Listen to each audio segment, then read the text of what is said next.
Hello and welcome to another video. This is Jennifer McGuire.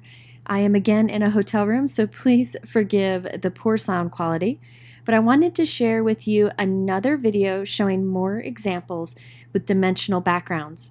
My previous video, which I'll link to here, was about creating dimensional backgrounds with background stamps. But today it's about die cutting, and I'm also using stencils. These ideas are very simple, but offer gorgeous dimension, and sometimes simple techniques are the best because they simply get you to look at your products in a different way. I'm using the Simon Says Stamp Marilyn die for my first example. I die cut 5 of these from 5 different colors of cardstock. Now the first one I'm going to put down is the green layer. I'm using Gina Connect glue. I find liquid adhesive to be really a cost-effective and easy way to put adhesive on the back of intricate dies like this one. I just put little dots here and there, and then also around the edge.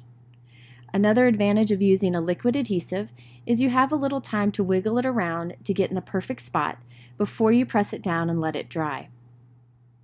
Now the idea with this background die technique is to layer up the background dies but cut some away from each. So in this case I'm cutting a little bit around the outside edge.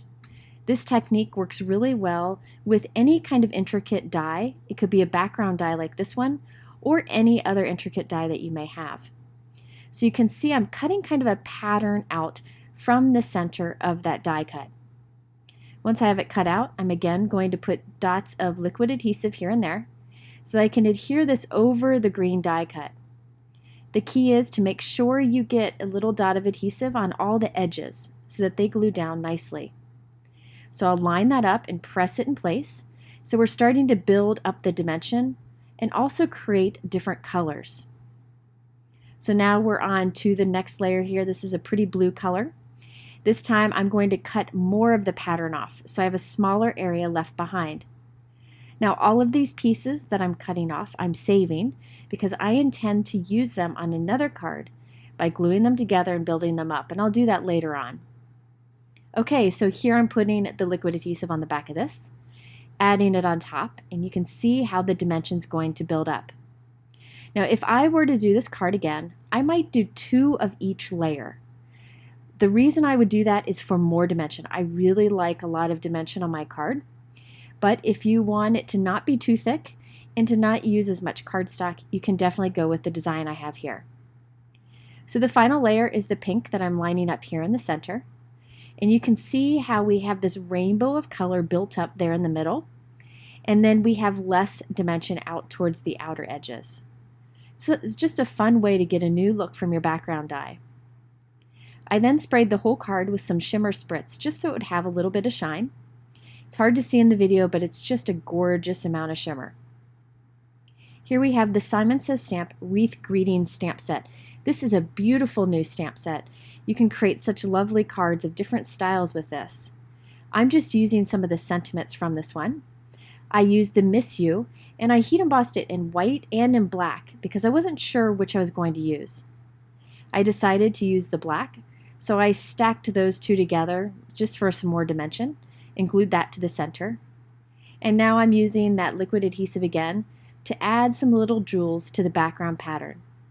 I find adding little jewels here and there in a pattern is a great way to add some sparkle to the card and also keep it nice and clean and graphic looking. So there you can see that dimension, so easy to do, a great way to use up scraps of cardstock that you may have, and you have leftover pieces that you can use for a card later on. Okay, so this next example that I'm doing, I'll tell you, it looks neon yellow in the photo. Look at that. It's not neon yellow in real life. You'll see here it's more of a green color, but my photos just didn't turn out very well. So I'm using the Simon Says Stamp Leafy Frame Stencil. So in this case, I'm going to create my background with a stencil, and you can see how fast this will be to do. This is a beautiful stencil. I'm adhering it temporarily with tape just to hold it in place while I apply some Distress Oxide ink. This is the Twisted Citron color. You could use regular Distress ink or any other dye inks that blend nicely. You could even use pigment ink. And I'm just slightly kind of swiping the color from off of the card panel onto the card panel so I end up with an open area in the center. Once I've done one corner, I'm going to move my stencil a little bit to the other corner and apply ink again. I want this to be like a soft green layered background, so I did also add some color directly onto the card so there weren't any white areas left after inking it. Now again, you could use any inking tool for this or any dye or pigment ink for this. I'm using Distress Oxide inks because I find they blend so effortlessly, and the ink blending tool works great with it. So there's the first layer with the Twisted Citron. Now I'm going to go in and add some more color. This time I'm using the Peeled Paint Distress Oxide ink. So you can see this is more of a green color than that photo showed earlier. And I'm putting this darker color green more towards the outside edge, layering it up and not trying to line up the patterns. I just want lots of layered leaves in the background. Okay, so once I have my background inked up, I'm going to go ahead and heat set that just so those inks are dry. And then we're going to die cut from the center of this. I'm using an older Simon Says stamp die called the Clustered Leaves die. It's a great large leaf die, and I cut that right from the center of our panel. I'm keeping all the pieces because we're going to put them back together, but first I'm putting some added dimension behind the clustered leaf die cut. So I die cut 3 more of the clustered leaves from white cardstock, and I'm stacking them together with liquid adhesive. Then I will put my inked die cut right on top. So all we're doing is putting some dimension behind this die cut, kind of like I did in my last video that I linked to here. Now we can glue all these pieces together onto a card panel. So I'm putting the outside pieces on first. I find that's the easiest way to do it. Just make sure your card panel is the same size that your inked panel was, so that all the pieces come together very easy. Now I'm putting the little corners on, again using liquid adhesive, so I have a little bit of wiggle room as I position them on the card panel. I did add a little bit of Mowed Lawn Distress ink just to the die cut area, just so it had a little more green to it and would stand out more. Putting liquid adhesive into the openings of the die cut, and then we can pop our stacked die cut back in place. So there you can see the dimension that we added to this. So we have the look of dimension in the background thanks to the layering stenciling we did, but then also have real dimension with that die cut stacked in the center. I stamped a sentiment from the new Simon Says Stamp Playful Messages stamp set that you see there to the left.